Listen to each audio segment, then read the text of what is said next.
I'm Chris Fowler for Sports Century. Born into the heady ether of a new sports age, he played the game above the rim, head jouncing, torso turning, stick legs pumping. He was bigger than life, a human billboard, the image of athletic perfection, the icon of icons. He was Michael Jordan, MJ, his airness.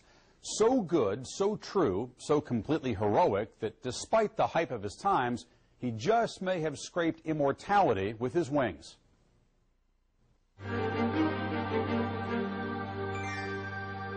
Jordan with the steal. Jordan slams it again. Michael for three. Yeah! Jordan, look at that. Michael drives Wilkins into left for the Woo-hoo! But when he came on the floor, people knew that they were in trouble. He saw Michael Jordan. Even in a game, if I see him do something like that, I would just grab my face and be like, oh my God, what did I just see? His strength is like a big man. He's the strongest guard, I'm talking about body-wise, to ever play. Michael on the drive across the lane, turnaround shot, got it, 63 for Jordan. Michael was coming in from the side, and we were running down there to try to close him off, and next thing I knew, he was going by me. A courageous, classic performance by the flu-ridden Michael Jordan. Give me the ball for the last shot. I'll do it. It is my destiny to do it. I was made by God to take the last shot. Here's Jordan. Yes! It is all over. In what was widely thought to be his last game in the NBA, Michael Jordan led the Chicago Bulls to a storybook ending in Game 6 of the 1998 Finals. Michael working on Russell. Brings them to within one. It was one of those games that it felt like we had control of the game. And I wish I had a nickel for every time you can say that about a team that Michael played on. Malone is doubled. They swat at it and steal it. You get right to the last second. He had the ball in that situation, and you expect the ball to go in the basket. Jordan. Open. Chicago with the lead. He loves to compete and rise to that moment that is presented to him, and I think he seeks that moment. The Chicago Bulls have won their 6th NBA championship. But Jordan's dominance extended beyond the confines of a basketball court. It's hard to overstate Michael Jordan's greatness, but he has done it at a time when everything has come together. Michael Jordan is CEO Jordan. MJ, those new Air Jordans? He had all of the media exposure that the other guys before him didn't have on internet, cable, satellite TV. Game 4 in Chicago, in a word, Michael. Yes, it was a national holiday. Michael did not take off. He just took off on the Knicks.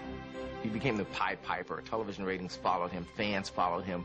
They flocked into stores to buy anything that was endorsed by him. You better eat your Wheaties. Michael Jordan created all kinds of fans, including a lot of women fans. Please welcome Michael Jordan.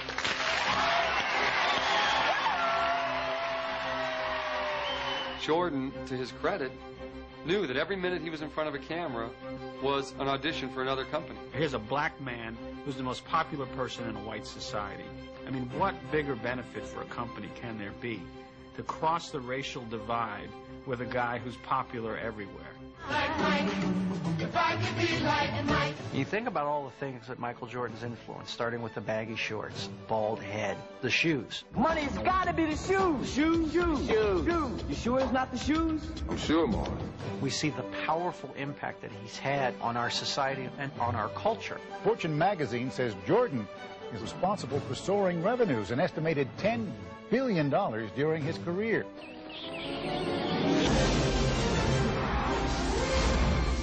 It goes across national boundaries where friends of mine go to the heart of the Congo and they see kids in number 23 Chicago Bull uniforms. I thought Magic Johnson was the most famous basketball player in the world still when the Dream Team went to Barcelona, and I was mistaken. Michael was big enough that there were 40-foot murals. Ladies and gentlemen, Michael Jordan. Because I'm good enough, I'm smart enough, and doggone it, People like me. More than liked, Jordan was adored. But the fallout from this idolatry had its negative side. For even as public Jordan mushroomed into a global marketing colossus, the private man shrank ever deeper into a glass-walled isolation chamber. He told me once that when he walks through a crowd, even if he appears not to be looking at the people in the crowd, he can feel every eye on his skin. And he said it's like a burning feeling. Until I'm alone again, I feel the burning, those eyes looking into me. If you're Michael Jordan, and you're that celebrated and that good, the phone rings 1,000 times a day with people who have ideas that they say are good for you. This is going to be really good for you. It's not good for you. It's good for them.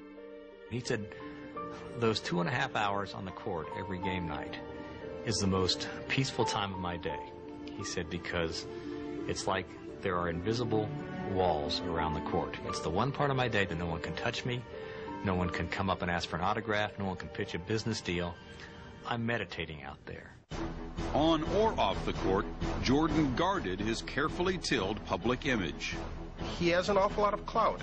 And I've heard from more than one person that if you step outside the bounds of how he wants you perceived, then the word will get to you. We wrote a story about him in Sports Illustrated when he was trying to play baseball. And I think the story was fairly sympathetic, but the cover was Bag It, Michael. And he, to this day, will not talk to this magazine.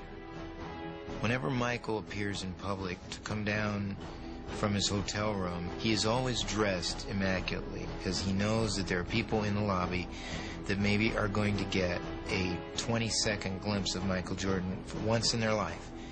And he wants to portray a certain image in a certain class.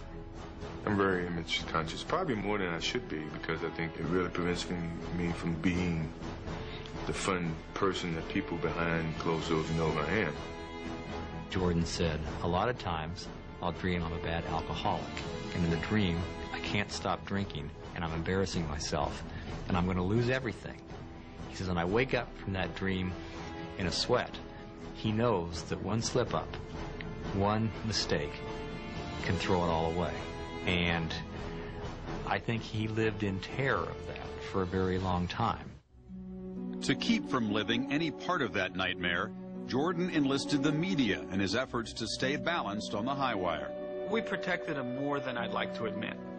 When his first child was born, he hadn't been married yet. He says to a couple of the beat writers, including me, I really would appreciate it if you didn't put that in the newspaper. Because we know he's had the baby, who was Juanita, who's, became his wife, and they were going to get married. And so I say, sure, Mike, we won't do it. And we don't. I mean, we just simply protect him because he asked us and because we were concerned as well about what the public reaction would be. Michael Jordan is the Teflon athlete of our generation. Everything just fell off of Jordan. You couldn't win any points in the media if you said or wrote something bad about him. People didn't want to hear that. Certainly when it comes to Michael Jordan, I think that we're in some sort of national denial. Everybody made money through Michael Jordan. Nobody really wants to disturb this legend. Born in Brooklyn on February 17, 1963, Michael Jordan was the fourth of 5 children.